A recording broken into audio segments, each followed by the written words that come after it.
Welcome back to I Am an Asset podcast. I am Dr. Breanne Smith. And I am Zachary Wilson. We are so excited to have you here, whether you're a first-time viewer or you've been with us for a couple of our past episodes. Today, we're going to do a bit more of a structured episode, but also more short and sweet. And I'm kind of throwing her into the fire here. She hasn't even seen what's on my board today until just now. But this is kind of true to reality, where we normally have talks like this around the kitchen table, and exactly, it works out fine then. That's what it's all about. So you've probably already seen the title, but today's episode, we're talking about dealing with failure. And that's a little broad. I also want to say setbacks, not necessarily, they're kind of the same, but kind of different. They all deal with being challenged in life. So first thing I have, we'll just jump straight into it, is failure is inevitable. And every battle has a consequence, which means one side's going to win and one side's going to lose. And you don't always win. You can't just win every battle in life. But that's what's beautiful about human nature is we've all failed. We've all had setbacks, which means we can all empathize with each other. You don't think there's like a third option? A draw? Like Sometimes there's like a cooperation, a collaboration, working together. Maybe there's not a winner and a loser, but there's a common ground. Yeah. I think like a business deal. Both sides kind of get half of what they want. Because if there was purely a win and a loss in a business deal, then there wouldn't be common ground. There wouldn't, willing buyer, willing seller wouldn't agree to it in that regard. Yeah. Well, what kind of, can I ask you a question before we get into the next thing? Is there an event or a situation that's got you really thinking about this? Like, why are we talking about dealing with failure?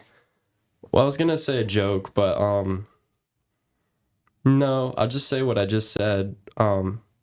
Failure is inevitable. And I think this is a good topic to talk about because I know that everybody watching right now or listening has dealt with failure at some point in their life. And so it's something that's very applicable to everyone and all our viewers, including you and me. Yeah. Okay. I haven't had some massive failure recently, if that's what you're wondering. Do tell, Zachary. Okay. No, good. That's not why. But I just think we could have a good conversation about this. So I wanted to say, I just said empathize with each other there. My phone's over there, so I can't reach it. I wanted to give an in-depth definition of empathy. So empathy is like sympathy, but they're different. Empathy's, you're able to understand someone else's emotions because you have been through a similar or the same situation as them. And I say empathy with failure because we have all had a setback or failure has met us before. So yeah, that's anything to say about that. Anything to say about empathy? Now, when you're talking about empathy, are you thinking about how others respond to your failure? No, I mean, or how you respond do you to have other people's an failure? example of empathizing with someone else in your life, or do you have a comment on the inevitability of failure? The inevitability of failure. I have lots of comments. So first of all, I do think you're right that failure happens. I guess from my perspective, I really don't like to think about like the looming failure over my life. It's impending all the time. But what I will say is I have learned over time, as far as, jumping into things, the risks that I take as far as, opportunities that I take on and work through.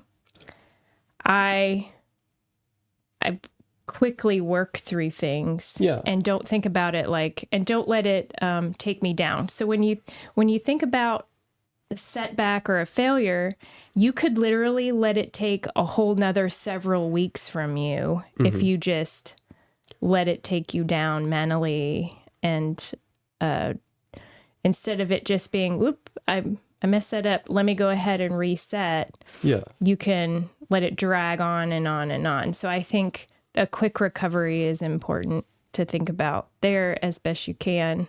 I agree. And that's why I brought up that point with empathy, is since it's something we've all experienced, you are able to reach out to other people or them reach out to you and talk about it.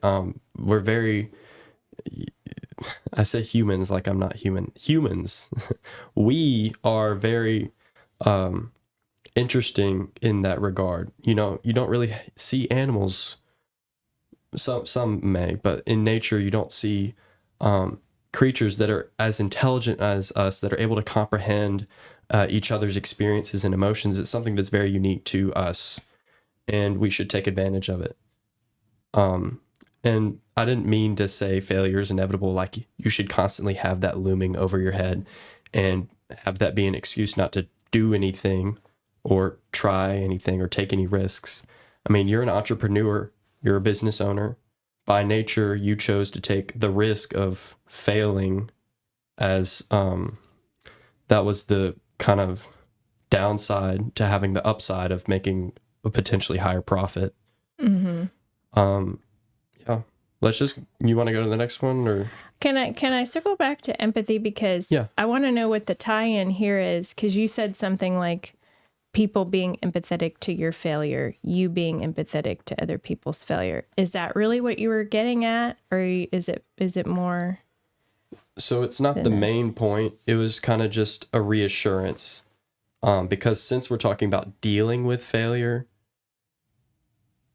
one way you might deal with failure is go to other people. Yeah, and so then empathize with that's what I wanted to address, because a lot of time in your failure, it's a lonely thing. Mm-hmm. And it's not something that's very easy to just share widely, not something that you would really want to be showing on social media or just spreading around. A lot of times you keep those kind of things to yourself. Yeah. So when you're saying reaching out to other people, and depending on what kind of failure we're talking about here, because it could be relational. We're not necessarily talking about business, right? Or even schoolwork. Yeah. But you having mentors or people that you trust, a support system in your circle for different things, is good to have on an ongoing basis. Mm-hmm. You really don't want to be just dumping on everybody in your life all the time. Mm-hmm. There's like that's a little extreme, but having people who know that they are your mentor or your coach that you can go to as far as working through setbacks. Yeah, a common theme in most everything we talk about here is balance between everything. Because you can't pin all of your emotional toils on someone else. So, sometimes you have to take responsibility for your failure. Sometimes your own failure might be because of, you laying in the bed you made. That's the phrase, right? You've laid your bed, now you must lay in it, or something. Made your bed. Yeah. Yeah. Okay.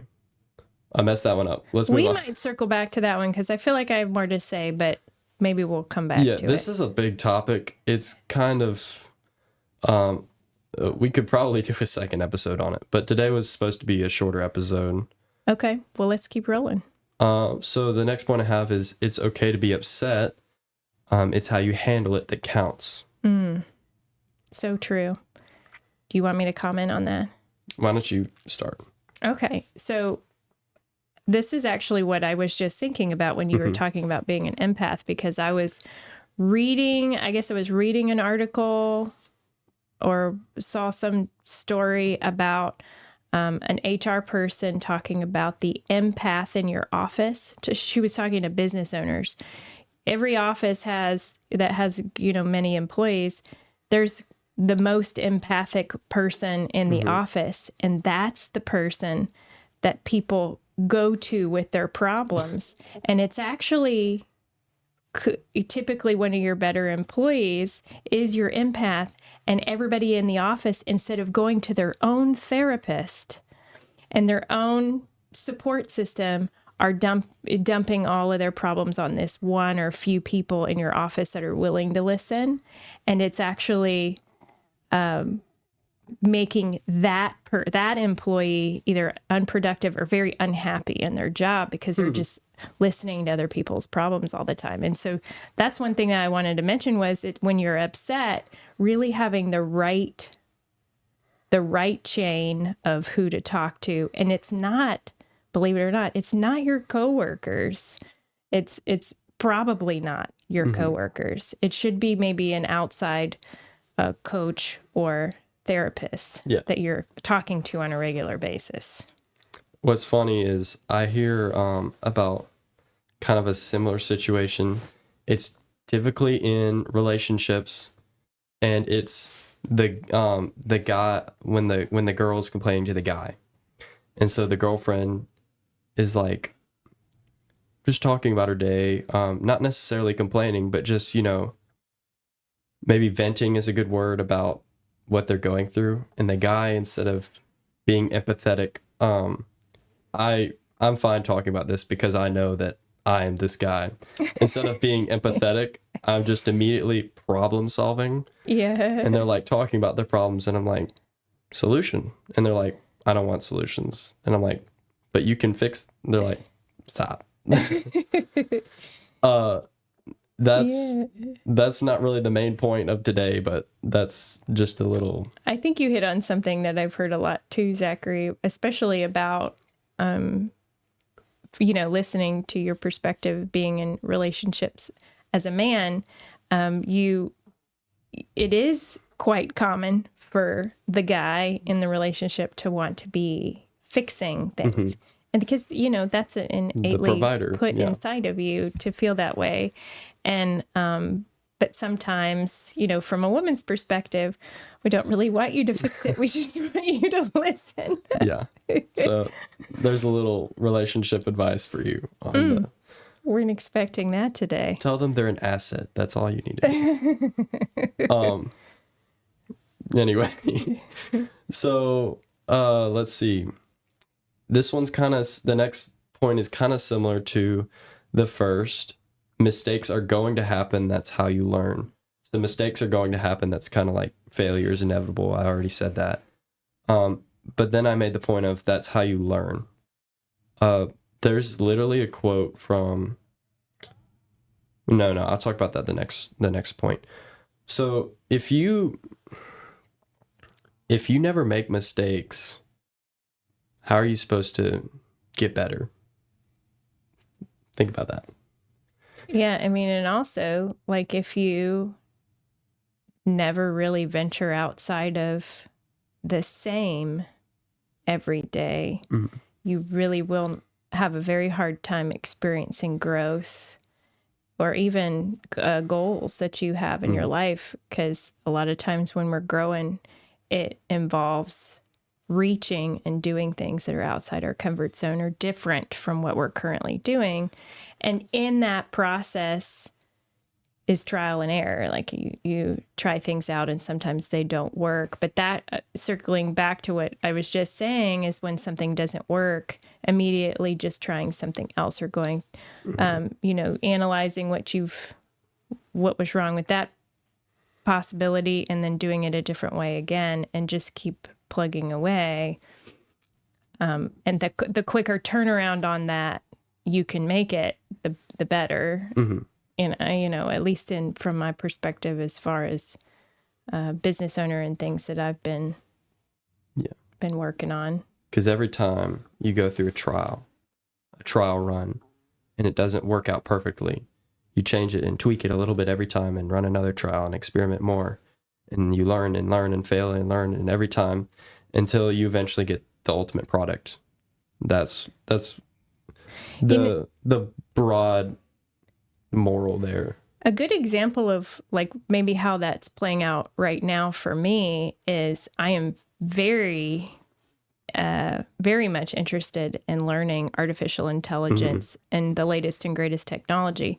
That's not only my interest because we want to be using it here at the companies in the firm, but I also teach accounting information systems, and I feel like it is my responsibility to keep current on the latest technology. And because it's new and it's not something that is, just not in every situation, it's just not intuitive that you can just run through it and get it right the first time. It takes a lot of going back and reiterating. And sometimes I feel like, God, I could just not keep up. This is constantly changing and going. But then I get in a room full of people, recently spoke to a group of accountants actually about artificial intelligence and the use in practice. And I'm always just so shocked at how much I feel behind. But when I get in a room full of other people, I realize I'm actually pretty far ahead with it because I'm constantly like staying in it and trying to learn it, which involves a lot of trial and error, failure, mistake. Yeah. Let's do something different so that I can learn it. But all along the way in learning it, I've actually really grown in my knowledge. It just doesn't feel like it. It feels like I don't know enough yet, That's what's beautiful about failure and setbacks too. So it's not always a bad thing, right? Let's move on to the next point, which I was kind of getting at a second ago. If you put yourself in an environment where you're not challenged, how do you expect to grow? I have another quote on my phone, but my phone's over there. Let's see if I can remember it. Who's it by? It is from the Kung Fu Panda 3 movie. So if you were looking for some ultimate wisdom, this is where it is. Movie. I love that movie so much. Let's see. All right. Here it is. I got my phone. Sometimes failure is inevitable because if you only do what you can do, you will never be more than you are now. And I really like that because it reminds me of something my dad told me when I was younger about something to do with the basketball team. I wanted to play. Oh, it was because I was in fifth grade and I wanted to play with my fifth grade, my friends, my classmates who are all on the fifth grade basketball team. But because basketball is not my main sport, she didn't know anything about it because I had played soccer my whole life. So when we actually went to sign up for it, we were like too late and the team was full. So I couldn't play with my friends. But the fourth grade team, which my little brother was on, I could play on. And somehow, summer baby, weird age, I was able to play on the fourth grade team as a fifth grader. Which looking back, I'm surprised they let me do that. I was bigger than all the other kids. But I was telling my dad, well, at least, I can't remember how we got around to it, but I was like, at least, I'll be more athletic and it'll be easier. And he told me something about, well, if you don't play the people that challenge you, how do you expect to actually play better and get stronger and faster and actually improve your skill if life's just on easy mode, right? So if you never, with the phrasing of the quote, if you only do what you can do, how do you expect to grow, to be more than you are now? So that's why we have to go through failure, is because if we were just success, how would you ever glean anything from that? And I think the key takeaway there is to surround yourself with people who you want to be like and who aspire to be like and strive towards. And instead of surrounding yourself with people, like you were saying, the basketball team, like you feel like you're already better and stronger than. I'm not saying don't have lots of different friends, but if you are looking to be successful in a certain area, get to know people who are already reached goals that you want to reach and be challenged and be, inquisitive and curious. And I think that's good. Zachary, I think this is a good topic, and I like talking about failure. I would like to hear more about specific events. Yeah, so would I. And, this is such a big area of our life. It's not something we can just cram into a little episode. So we will probably return to this one day, but I hope you guys liked what we had to say so far. Thank you for tuning in. Don't forget our website's live, and some merch as well. Yeah. We'll see you next time. Bye.